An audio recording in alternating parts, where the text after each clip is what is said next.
अस्सलाम वालेकुम दोस्तों, आज की कहानी बहुत ही मज़े की होने वाली है। कहानी को पूरा सुनने के लिए हमारे साथ रहिएगा। बढ़ते हैं आज की कहानी की जानिब। मेरी उम्र तकरीबन 25 साल थी। जिस्मानी और दिमागी तौर पर शुरू से ही बहुत ज़्यादा ताकतवर था। मुझे मोहब्बत के बारे में कुछ खास पता नहीं था। अगर कुछ पता भी था तो मैं बहुत ज़्यादा शर्म महसूस करता था। अपने कदम उठाने में बहुत ही ज़्यादा झिझकता था। मैंने जब एफरसी का इम्तिहान दिया और मैं फारिग हो गया तो मैंने सोचा क्यों ना मैं अपने नाना के घर चला जाऊं कि वहां पर जाकर गर्मी की छुट्टियां गुजारूं। मेरे नाना का घर कुछ ज्यादा बड़ा नहीं था। वो छोटा सा घर था जहां मेरे मामू और मेरी 2 खाला रहा करती थी। जब हम नाना के घर जाते तो हमें खाला वाले कमरे में सोना पड़ता, क्योंकि नाना के घर कोई जियाद खाला के कमरे में भी 2 संगल बेड पड़े हुए थे। एक बेड पर खाला सो जाती और दूसरे बेड पर मैं सो जाया करता था। सख्त गर्मियों का मौसम था। एक रात हम सब सो रहे थे। मुझे बहुत शदीद गर्मी लग रही थी। गर्मी इतनी ज्यादा थी कि मुझे बुखार हो गया। मैंने अपने खाला को जगाया कि खाला, मुझे बहुत ज्यादा गर्मी लग रही है। खाला ने मेरे सर पर हाथ रखा और मुझसे कहने लगी कि तुम्हें तो बहुत शदीद बुखार हो रहा है। मेरी खाला ने घर से मुझे एक दवाई दी, जिसे पीने के बाद मुझे कुछ सुकून महसूस हुआ। खाला को मेरी बहुत ज्यादा फिक्र हो रही थी। वो मुसलसल मेरा सर दबा रही थी। मुझे पता नहीं चला कब मेरी आंख लग गई। जैसे ही कुछ देर के बाद मेरी आंख खुली तो मेरी खाला भी मेरे साथ ही लेटी हुई थी।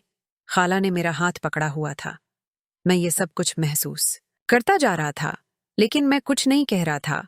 खाला को ये ही लग रहा था कि शायद मैं नींद में हूं, लेकिन मैं सब कुछ महसूस कर रहा था। कमरे में काफी ज्यादा अंधेरा था।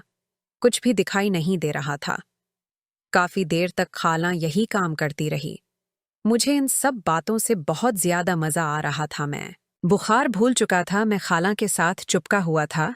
इस वक्त मेरी खाला की उम्र भी कुछ से ज्यादा नहीं थी। उनकी उम्र तकरीबन 30 साल थी। वो हर लिहाज से खूबसूरत थी। मुझे बहुत अजीब महसूस हो रहा था।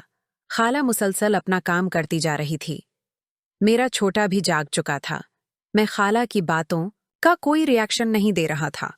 खाला बार बार मेरा हाथ पकड़कर इधर उधर लगा रही थी, लेकिन मैं कोई हरकत नहीं कर रहा था। मुझे कुछ समझ नहीं आ रहा था कि मैं क्या करूं। मुझे खाला के साथ कुछ करना चाहिए या नहीं। मैं मज़े में पागल हो रहा था। मुझे बहुत शदीद डर भी लग रहा था कि कहीं कोई आ ही ना जाए। इस रोज मैं यूं ही लटा रहा और रात ऐसे ही गुजर गई। जैसे ही सुबह उठा, मुझे सख्त बुखार हो रहा था। खाला मेरी बहुत ज्यादा फिक्र कर रही थी। वो मेरा हर वक्त ख्याल रख रही थी। मेरे अंदर जरा भी हिम्मत नहीं पैदा हो रही थी कि मैं उनसे रात वाले वाकये के बारे में पूछ सकूं। खाला भी ऐसे शू करवा रही थी जैसे रात कुछ न हुआ हो। इस रात गुजरने के बाद मेरा माइंड बहुत चेंज हो गया था।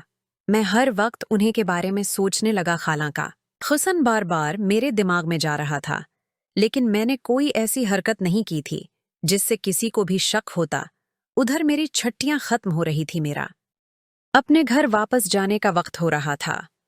मेरी खाला मुसलसल मुझे रोकने की कोशिश कर रही थी कि मजीद कुछ दिन हमारे घर रख जाओ।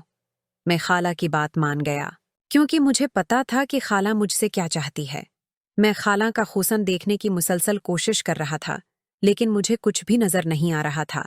एक रोज फिर रात को खाला चेंज कर रही थी कि अचानक मेरी नजर इन पर पड़ी। खाला को ऐसी हालत में देखकर मेरे दिल की धड़कन बहुत ही तेज हो रही थी कि पता नहीं अब क्या खाला करेंगी। खाला के अंदर पता नहीं ऐसा क्या था कि मेरा खुद दिल करता था कि मैं खाला के कमरे में चला जाऊं और उनसे जाकर मिलूं। वो मंजर बार बार मेरी आंखों के सामने आ रहा था। मेरा छोटा भी अब हर वक्त तैयार रहता था।